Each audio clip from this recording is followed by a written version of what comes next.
Sir, पड़ोसियों के लिए क्या है? पड़ोसियों के लिए कुछ कुछ पैसा तो इर्मार्क किया है, पर पाकिस्तान के लिए कुछ नहीं है। सर, होना चाहिए था सर, पड़ोसियों का भी हक होता है। तो बजट में जो है वो आप बहुत लोगों को जानते हैं, तो आप बिल्कुल मोदी जी तक ये बात पहुंचाइएगा कि बहुत गलत बात है कि उन्होंने अपने बजट में पड़ोसियों का बजट। तो आप कहते हैं कि आप जाके जो है वो हिंदुस्तान जैसी पावर को, जो कि अब एक जो है वो एक मिनी सुपर पावर है, वो रीजनल सुपर पावर तो है ही है साउथ एशिया की, अनचैलेंजेबल। अगर हम भारत को देखते हैं तो वो बहुत ज्यादा ग्रो कर रहा है, उसकी जो इकोनॉमी है और वो भी बहुत ग्रो करी है। इवन के यूएन जीए के जो प्रेसिडेंट है वो भी इंडिया में विजिट। दोस्तों, इंडियन हुकूमत ने तकरीबन 45 ट्रिलियन रुपीस का बजट जो है वो पेश किया, जो कि लगभग कहा जा रहा है $550 अरब स्पेंडिंग बजट है। वो कहते हैं जी 5वीं लार्जेस्ट इकोनॉमी है इंडिया, 5वीं लार्जेस्ट इकोनॉमी। और हमने अपना जो दुनिया के सामने बजट रखा है, उन्होंने बेसिकली 10 इंपॉर्टेंट चीज़ें गिनवाई हैं। उन्होंने कहा जी इंडिया जो है वो एक, पहली बात उन्होंने ये कि नहीं, इंडिया जो है स्ट्रॉन्गर इंजन है ग्लोबल ग्रोथ।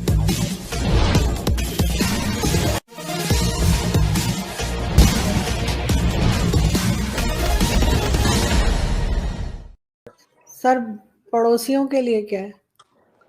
पड़ोसियों के लिए कुछ कुछ पैसा तो इर्मार्क किया है, पर पाकिस्तान के लिए कुछ नहीं है। सर, होना चाहिए था सर, पड़ोसियों का भी हक होता है। तो बजट में जो है वो आप बहुत लोगों को जानते हैं, तो आप बिल्कुल मोदी जी तक ये बात पहुंचाइएगा कि बहुत गलत बात है कि उन्होंने अपने बजट में पड़ोसियों का बजट नहीं रखा, जो कि होना चाहिए था।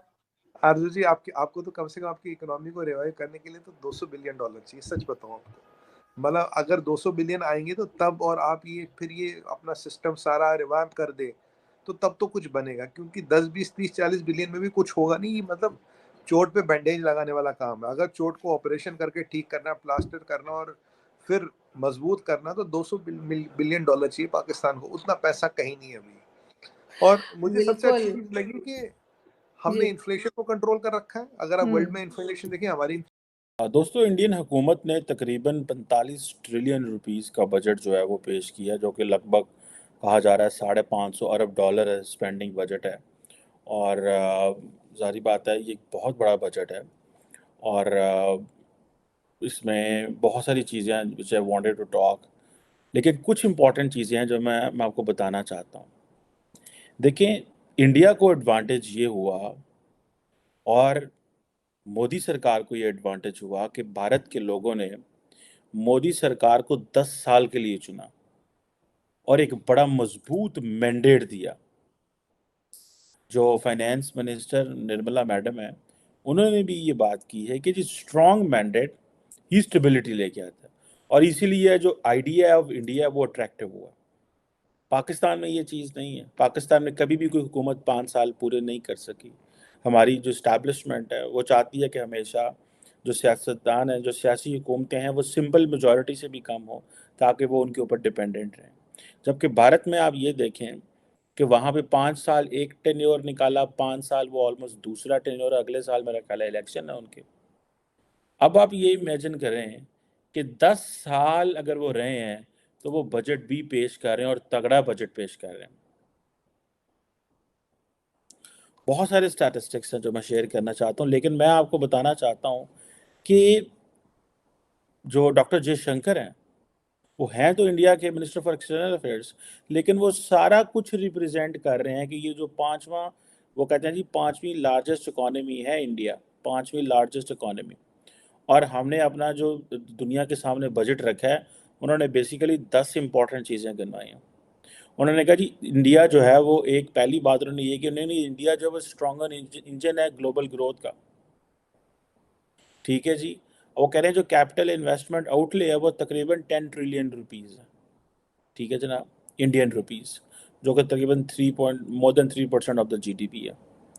यानी कि आप देखें कि वो कह रहे हैं ग्रोथ ही हमसे हो रही है, इंजन ऑफ ग्रोथ। अगर हम भारत को देखते हैं तो वो बहुत ज्यादा ग्रो कर रहा है, उसकी जो इकोनॉमी है और वो भी बहुत ग्रो करी है। इवन के यूएन जीए के जो प्रेसिडेंट है वो भी इंडिया में विजिट। तो आप कहते हैं कि आप जाके जो है वो हिंदुस्तान जैसी पावर को, जो कि अब एक जो है वो एक मिनी सुपर पावर है, वो रीजनल सुपर पावर तो है ही है साउथ एशिया की, अनचैलेंजेबल।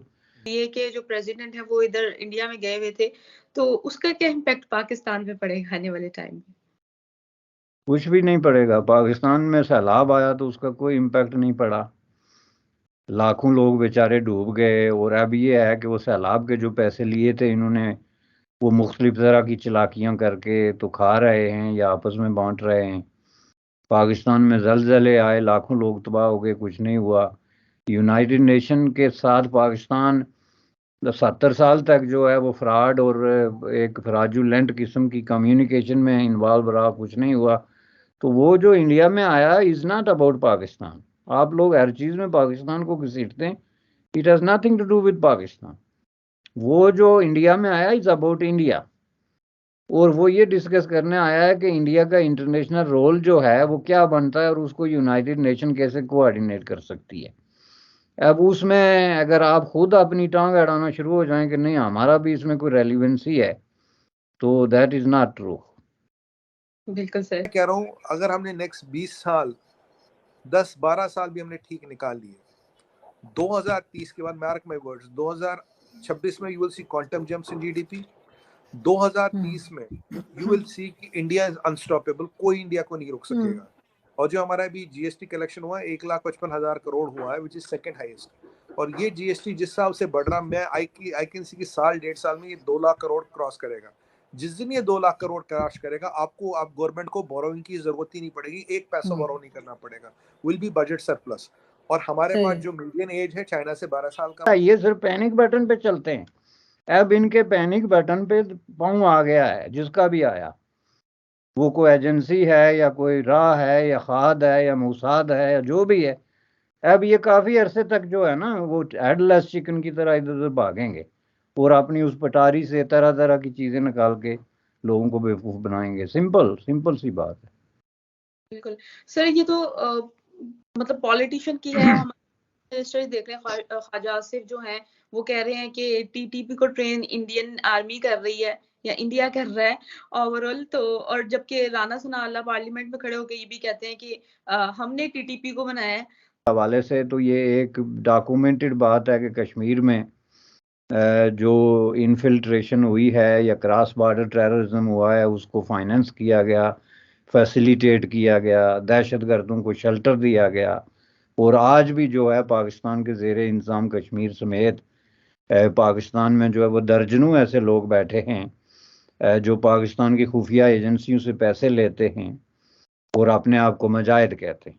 हालांकि मुजाहिद जो है या मुजाहिदी से जो है उनका कोई ताल्लुक नहीं है। वो बुनियादी तौर पे किराए के कातल या किराए के एजेंट हैं जिनको हायर किया गया था कश्मीर के अंदर सबूटाजिंग और पीस के खिलाफ जो है असाल्ट के लिए।